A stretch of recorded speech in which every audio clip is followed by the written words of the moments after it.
Montilla habla en nombre de Cataluña, pero ¿quién eres tú para hablar en nombre de Cataluña? Por esto que hay. Es que esto es una vergüenza, esto es, en serio, un pueblo, un Reich y un imperio y un Führer. Esto es el nazismo directamente. Es demencial. Esto es lo más grave que ha ocurrido desde el golpe de Estado del 81. Es vergüenza ajena. Montilla este fin de semana, y no se le ha dado mucha importancia, ha dicho que defenderá el estatuto hasta las últimas consecuencias. Molt bé, i? ¿Te vas a quemar a lo bonzo, Montilla?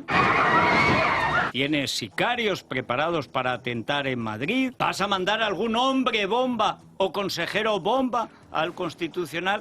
¿Qué dices este hombre? Los catalanes han tomado nota de los piratas somalíes.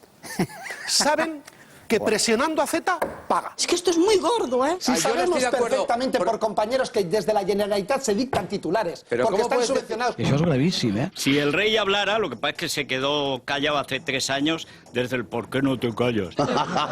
Luego no ha dicho ni pío sobre este golpe que liquida la soberanía nacional, que acaba con la nación. Joder, qué miedo, macho. Yo lo que propongo es que Madrid pase de ser comunidad autónoma a ser imperio. Claro. Entonces sí tenemos emperatriz. ¡Digo! A mí me vas a perdonar. Esperanza Aguirre bajando por el Palacio Ten Real. cuidado que esto lo ponen en TV3 esta noche. Sí. El diario El Mundo la lleva incluso a su primera portada y titula irónico, de catalán a catalán. Quien enarbola la bandera del catalanismo es más andaluz que Chiquito de la Calzada.